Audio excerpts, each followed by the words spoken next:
He had been in this garden before. It was a quiet place to pray. But this night would be different.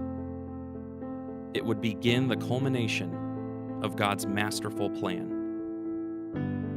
Jesus wrestled with what was to happen. Yet he submitted and said to God, "Not my will, but yours be done."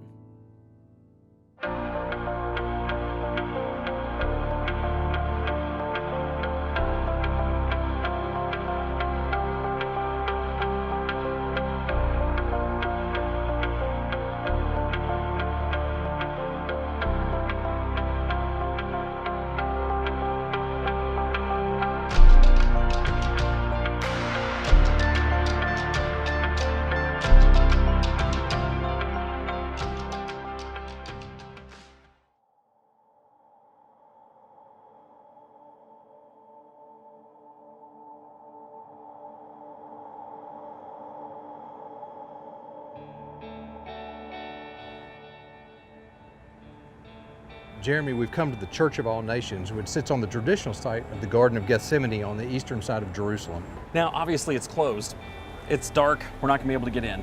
And it looks a lot different than it would have when Jesus was here. We've got modern city streets, cars, lights, but if we can imagine what that would have been like after Jesus' final Passover meal with the disciples. They have sung their songs, Jesus has prayed for them, as recorded over in John, and then they come up here for Jesus to pray multiple times. What's one of the reasons that coming out at night is so important, especially looking back to Jerusalem? Well, understanding that when Jesus and his disciples were here, it would have been dark. They didn't have the lights that we have today. They would have been able to see the walls of Jerusalem, and they would have been able to see the gates. And John tells us about the army coming out with their lanterns and torches and weapons. Jesus would have been able to see that from here. Now that's really heightened by this dark atmosphere. It's going to be great to get in there and see what that looked like. We'll do that tomorrow. Jesus had the reputation of going to that spot, to that garden to pray. And he knew what was happening that night. During the Passover meal, he actually sent Judas out to do what he was going to do. For anybody else, if they knew what was going on, they would have gone to an alternate spot. They would have gone to a spot that was different than the routine to be safe and to keep themselves from harm. But Jesus didn't vary his routine. He still went through with where he normally went, knowing that that's where Judas would find him.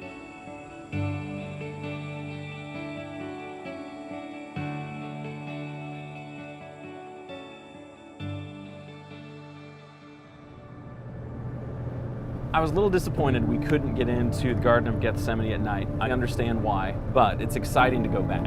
Yeah, they had a special prayer service going on. Being there in the daytime, we'll have even a better perspective. We'll be able to see things even clearer than we did last night. It's such an emotional place. I mean, Jesus was so vulnerable when he was in the garden praying the night that he was arrested. I don't even know how to anticipate what that's going to be like to be there.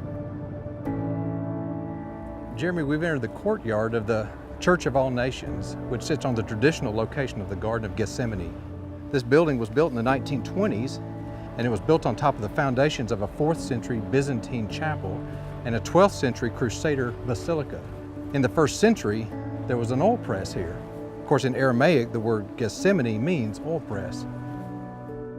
During the time of Jesus, this would have been the area where they would have crushed all of the olives that come from the olive trees from what we know as the Mount of Olives. There's some cultural ideas about the various numbers of olive pressings. You'd put the olives in and you'd press it, and the first pressing went to this, and the second pressing went to this, and the third pressing would be used for this. And so the fact that Jesus was in an area known for its olive press, and that he prays and pours himself out under intense pressure 3 different times is very significant.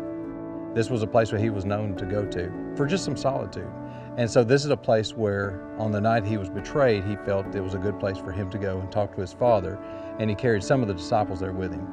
To be able to walk into a grove of olive trees, especially one as old as the one that we went to, is really special. That whole area is really only about the size of half of a football field.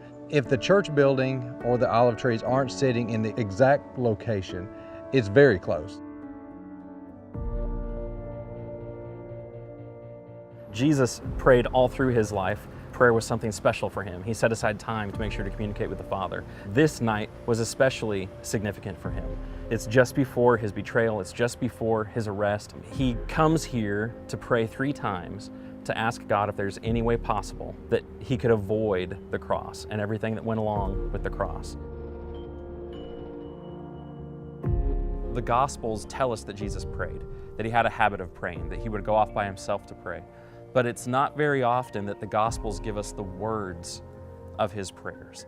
And so to have those words on the eve of such a momentous day is really, really special. And then to understand that it was several times that he offered a very similar prayer. That's how intent he was on it. And the answer was given to him with the light of the torches coming down. The answer was no, this is the way. And he submitted himself to God's will. When he was done with that 3rd prayer, he gathered up his disciples and he made a statement. Matthew and Mark record it for us. He says, "Rise, let us be going, for my betrayer is at hand." Now, how does he know that? Well, I think there's a possible explanation in John the 18th chapter.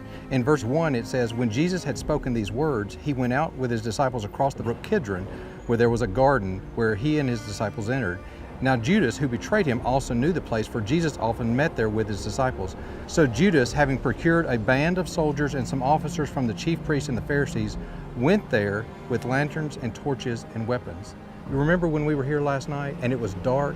Now picture yourself in that environment with regard to this passage. The gate that you see across the valley here is the Eastern Gate. Now that gate was built in the 6th century, but it sits on the foundations of an earlier gate. Now think about that, a band of soldiers with lanterns and torches coming in at night. Jesus could have easily looked across that valley and seen those people coming. He had the opportunity to do something, but he didn't. He stayed right here for you and me.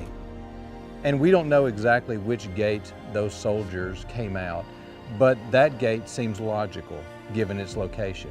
Jesus clearly would have seen them maybe for as much as 10 minutes before they arrived there in the Garden of Gethsemane. He would have had plenty of time to run. Imagining what you're asking us to think about, the nighttime prayers, and being able to see those lit torches from the group that were coming up with weapons to arrest him. And then thinking about the journey that Jesus has already taken. He's already come from heaven, come to earth, taken on flesh. He came all the way down, but this was a trip that he easily could have made if he wanted to. When he saw the threat of danger coming, he could have run off. He could have gone to Bethany over across the top of the Mount of Olives. He could have gone to Bethphage. He could have gone back to Jerusalem. He could have done any number of things, but he didn't take that journey. He stayed and he allowed himself to be arrested and crucified.